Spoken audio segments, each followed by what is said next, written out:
啊，大家都喜欢脱稿演出，对不对？今天不看稿，我们就直接来讲 iPhone 15的5，不对，是 iPhone 16，自己都认不出来了。5大缺点或是不买的理由，付到3万多块还是没有120赫，甚至连90赫也没有。那比1万多块的手机都有120赫了。发表会上面花了很多时间讲 AI，结果我们在台湾根本用不到。偷偷说，其实相机很多地方是没有升级的。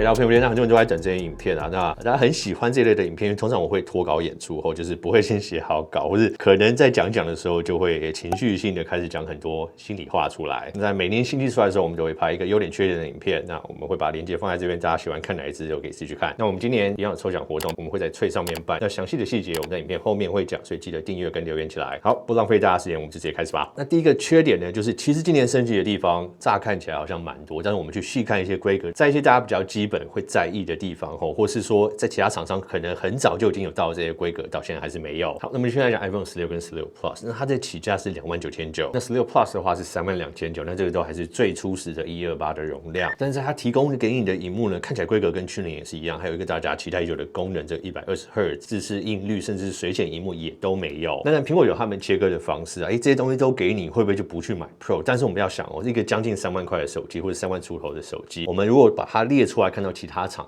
不管是中阶甚至是入门1万多块的手机，120赫已经算是基本的配备。那这一点当然也不是每个人都用得到，但是你用过之后可能就真的回不去。那更何况我们现在在谈论的是一个价格定位已经在他厂算是高阶手机的价位。那同时啊，苹果又在发表会里面大大宣传这支很适合过来打手游，但是它又不支援最高的刷新率，说真的实在是有点可惜。那再来呢，就是水显萤幕，那这个其实也是在其他厂商非常早就开始用。那 iPhone 呢，一直等到 iPhone 14 Pro 才开始第一次推出水显萤幕。那14 Pro 到现在已经16了，已经2年过去了。那这个数字系列呢，一个3万多块的手机，到现在也还是没有水显萤幕。那它有什么好处呢？就是你平常可以设定这个水显萤幕的时候，你就可以非常简单的看到你的时间，就不用特意去点开手机。那这个你一习惯有了之后，你就会非常喜欢使用它。那像我现在帮我爸爸买的是 iPhone 15 Plus， 那我常常有东西要检查的时候，他在外面要看时间的时候，他还特意去按一下亮起萤幕才可以看到时间。那甚至是一些简单的通知啊，那一些第三方的 App 有实时更新，比如说你叫 Uber， 你可以看到一些状况。那这些东西到现在花3万多块买这些数字系列，还是没有这个功能在里面。那这个说真的也并不是一个多高阶的功能，一样啦。我们刚刚讲到，在其他的厂牌入门手机1万多块的手机，这个也几乎都是一个必备的功能了。不可能不会破吧？玻璃耶，不可能吧？好了，那哪一代没有缺点，对不对？但是你隔几代升级的话，就全部都是优点啦。好了，那这次我们一样提供 iPhone 16全系列 Pencil Glass 的防摔大礼包，还有再帮大家凹到专属的优惠，还有折扣码，让你用一支手机壳的钱就把手机壳、超耐摔的陶瓷玻璃保护贴，还有镜头贴一次买齐。那这个组合呢，去年真是卖翻，所以今年再次推出更升级的款式。那我们首先现在讲这个礼包内的陶瓷玻璃保护贴，常常摔破保护贴的人应该都很需要这一块。那实测最准，我们这次直接拿铁球来做测试，从150公分的高度落下铁球，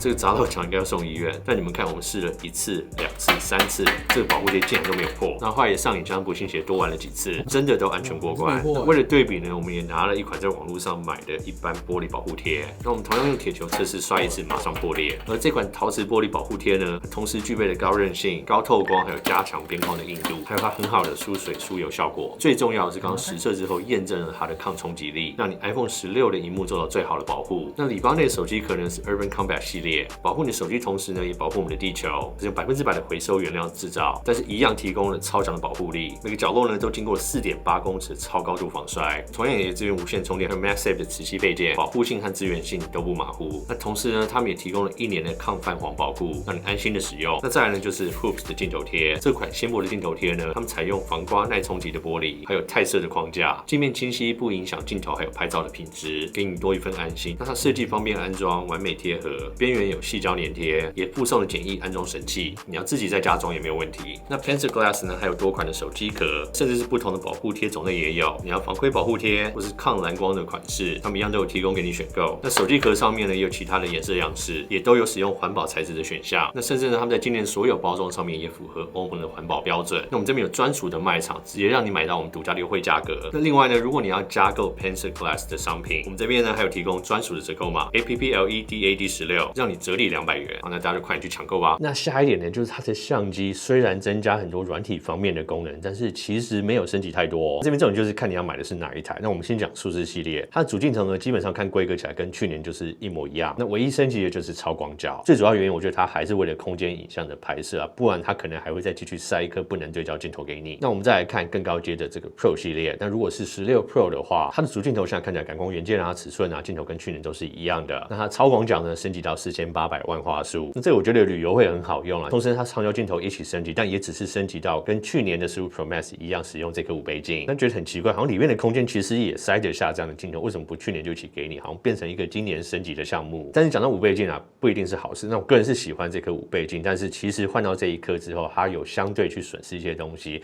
那第一就是很多人其实习惯是用3倍镜这个焦段去拍照或是录影，那其实5倍镜拉得有点远。第二点呢，就是先前的电影级模式，这个3倍镜是支援的，而且它是真正用那颗3倍镜去拍摄。但是在15 Pro Max 它换到5倍镜之后，就在电影级模式拔掉这颗镜头，没有长焦镜头的选项，那只有办法用主镜头去裁切2倍去拍摄，所以就变成好像先前3倍镜在这个电影级模式还比较好用一点。那在我们看到16 Pro Max， 它的主镜头跟长焦看起来也是跟去年一样，那长焦也没有再升级，那只有超广角升级到4800万画素后。但是有人留言我也是非常赞同啦，如果说超广角跟长焦镜头的选择，我宁可长焦镜头升级到4800万画素，因为我们现在看到在其他竞品啊进场上面，他们在长焦镜头加入更多的画素的时候，那他们在缩放倍率的时候，比如说你一颗5倍镜，那因为它有4800万画素嘛，那就像现在的主镜头一样，它可以用2倍无损的裁切，变成多了一个2倍的选项。那如果你在5倍镜这样做的话，你在乘以2的无损裁切就可以多一个10倍镜的选项。那这个在焦段切换间，比如说你在5倍再上去啊，再去拍摄的时候，自然它的画质减损会更少。那你去拍演唱会的时候，自然就更加好用。那这一点蛮可惜，因为等于就是说这颗镜头跟主镜头去年到现在都完全没有升级，直接搬过来。当然啦，不同处理器、不同的演算法，它拍照的风格不一定跟去年会是一样，但是我们要知道说里面的硬体看起来这个感光元件的大小跟镜头就是同一颗。那第三点呢，就是 AI 这个功能。那这个我在5大优点的地方我也有讲过，就是说 AI 这个是一则喜一则忧啦。那其实说真的，对我们台湾的用户来讲，就是几乎都是忧，没有什么喜。那我这边来细细解释为什么。那苹果在发表会上面花了非常长的篇幅在介绍这个 AI 的新功能。那我们先不说里面很多功能或者它里面使用的片段，好像就跟6月的开发者大会讲出来的几乎都是一模一样，就有点不太理解说为什么花那么长的篇幅在讲一个已经推出的东西，而且就是在跟着 iOS 8发表的时候一起推出，好像变成是一个 iPhone 16的崭新功能一样在介绍。那再来呢，我觉得我们台湾用户使用繁体中文一个最大的缺点就是我们其实根本用不太到这些功能。那第一就是他们在发表的时候，在刚开始推出的时候，我们中文语系根本完全不支援，所以在脆上面很多人都在问说，他们为了这 AI 功能想要更新到新的手机，但是在细去了解的时候才发现，我们根本有超多功能是完全不能用的。那以现在 iOS 8的这个 beta 版本，目前为止中文的语系，即使在这些文字生成这些非常基本的回复讯息的东西都还没有。那这些都在 AI 功能里面比较基本的东西。那其实我们真的会去理解，所以说把它定义成 AI 的，比较像是这个 AI 的 Siri 嘛，它是真正一个智慧的语音助理，可以更深入帮你去处理很多事情。比如说你今天给它一个简单的指令说，现在这个新的拍照功能很多滤镜可以调，那你习惯这个滤镜怎么去调法，你就可以跟这个 AI 说，现在想要拍这个照片，我要使用什么滤镜，调整什么的参数，那帮我开启相机。那甚至是你在拍完10张照片之后，你调完一个滤镜，你可以跟 Siri 说调得很好看，帮我前10张照片都套上一样的滤镜跟参数。那这个对我们而言才是一个比较真正 AI 的用法。那是不是很好用？是不是很期待？是不是很想换 iPhone 16？先等等，因为这个 AI 功能呢，苹果在发表会里面讲到，美国的英文版会在下个月推出 beta 的版本。那 beta 的版本就是还是一个测试版啊，就是很多试错让大家去慢慢玩看，很多功能其实还不会真的支援。那这是美国英文版那它今年底的话才会在其他英文语系，比如说英国啊、澳洲啊、纽西兰这些再推出他们的英文版。那这个是今年底的12月。那其他语系呢，我们中文啊、日文、法文上面讲到的是说在明年的时候推出，但它没有给一个确切的时间点。那我们有用 AI 或是说了解这个语言的分布，我们会知道说中文其实它里面有非常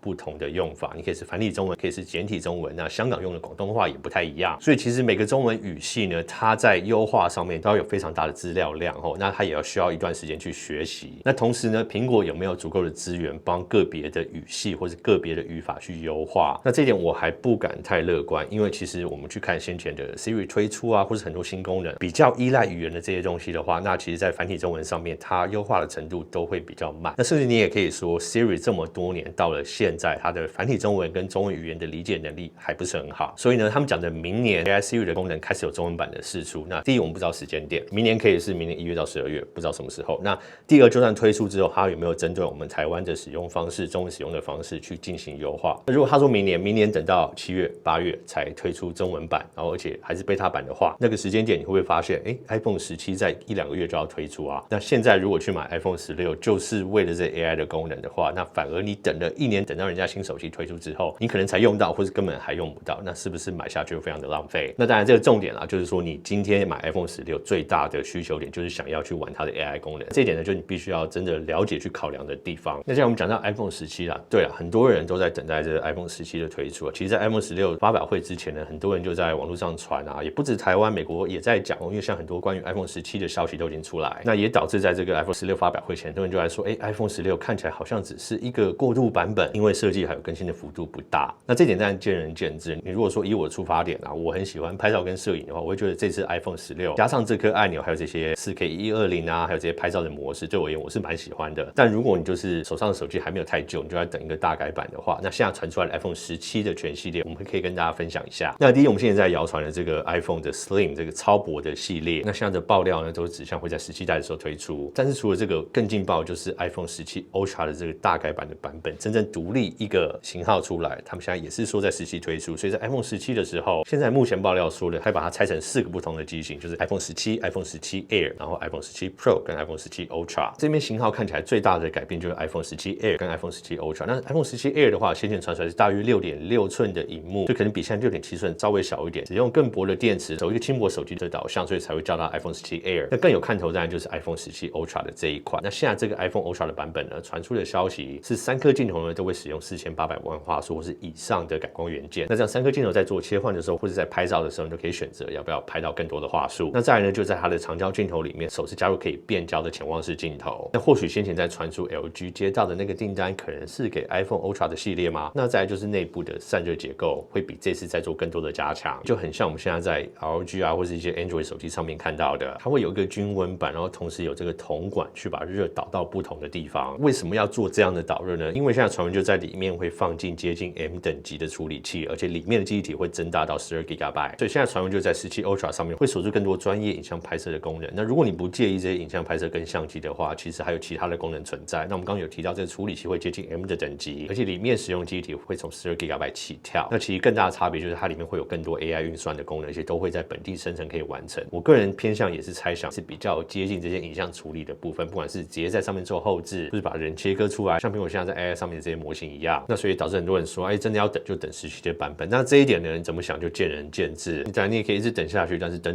也永远等不完。最重要还是看你现在手上手机的状况怎么样。那就讲到第5点，就是你明明手上你的手机还很新嘛，那你就没有理由一直要更换。因为我们现在常常在看 iPhone 的升级，其实也不止 iPhone 啦，每一家厂牌，如果你是隔代去升级看它的改变的话，其实升级都不大。比如说你手上现在还是拿着 iPhone 14啊、iPhone 14 Pro， 那可能去年 iPhone 15 Pro 推出来的时候，你没有升级，你觉得说，里面的硬体啊或这些规格升级不大，然后你再看到现在的16 Pro， 你也觉得升级不大，那你就没有必要每2年、每1年就更新。那其实很多增加多出的功能啊，你也不一定真的需要使用它。所以我每年还是给大家一样的建议啊，就是你还是好好去思考一下你手上的手机的新旧程度啊，是不是到底真的需要今年换。如果说你手上拿了14，那只是刚好你的电池健康度不太好，那你也可以考虑像我们另一支影片有讲到的，就直接去换电池，那可能花的钱更少，就可以得到一个将近新手机的体验。那我们也常讲到嘛，新手机在推出的这段时间啊，可能大家都在讲啊，你上社群什么大家都在讨论，会造成你一种想要换机的欲望。但是或许等1-2个星期啊，预购时间过了之后，你再去想想说，这些东西到底需不需要，你的欲望还在不在？到那个时候，你可以再来决定你是不是需要换掉你现在的手机。好，那除了以上5点，当然有一些不同的观众传给我们的，他比较在意的点，或者他觉得没有改变的地方，那他不想升级的理由。有人就觉得说改变不大，那可能他手上现在拿的还是14跟15，就觉得说，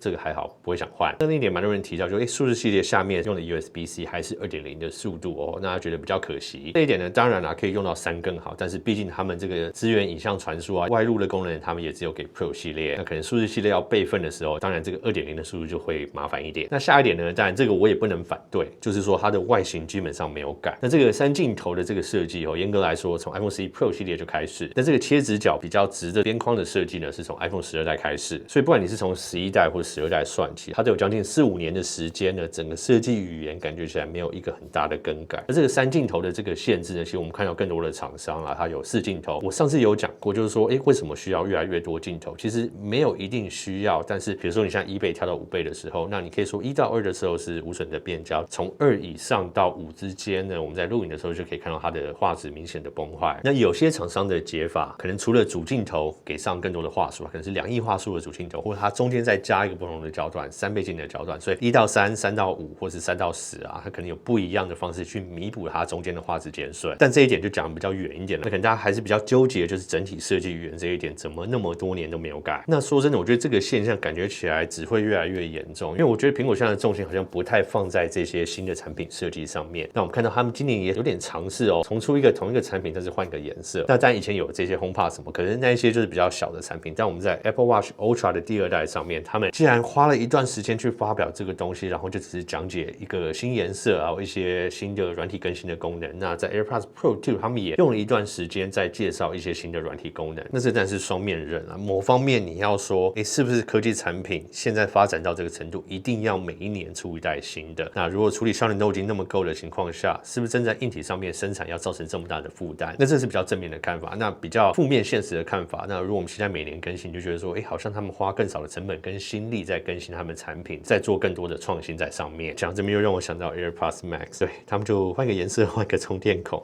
所以这个状况或许越来越常有可能发生，尤其苹果现在他们专注力可能要以往 AI 软体层面、生态链层面、服务性商品的层面，或许他们在硬体上面的专注力就比较在一些心脏啊、处理器啊，或是应用功能方面上面啦。那也不止苹果，我们在很多厂商都看到这样的现象。那这个是好是坏，我也没有办法定论，就让大家自己去想，你们也可以在下面分享你们的看法。好了，最后我们当然就来讲这个我们刚提到的 Threads 的抽奖活动。那我们今年呢，在考虑在 Threads 上面办一些抽奖，那我们先有大概预告过。那如果大家喜欢我们这类影片，可以在上面分享，这类影片帮助到你的理由，那记得 hashtag 苹果爹，那我们就可以在里面用这个 hashtag 去搜寻，然后在这个观众里面去抽出我们的奖项。那除了回馈观众之外呢，也是感谢大家分享我们的影片。那准备的奖品上面呢，很多人还是希望说以多样奖品为准。那像今年推出新的 AirPods 第4代，很多人喜欢，那我们可能就准备多台一点，让更多人有机会抽到。所以记得订阅起来，在 Threads 上面分享，然后在下面留言让大家知道，那这样就不会错过在我们开奖的时候咯。OK， 好，那今天这支影片呢，我们有缺点有优点，那可能你手上手机的机型不一样，世代不一样，你在换的时候考量点也不一样。那每个人需求不同嘛，我自己很在意拍照跟录影，120 Hz 跟这个新的拍照钮，还有这个滤镜调整的功能，对我而言就是一个很大的吸引力。但这一点可能对你也不重要啊，你有更好的相机，你有其他的方式去拍摄，那你买手机可能有其他的原因，所以你可以在上面分享啊，你觉得必买或是不买的理由是什么？那同时可以让大家一起参考。好，那今天影片就到这边，我是苹果爹，我们下次见，拜。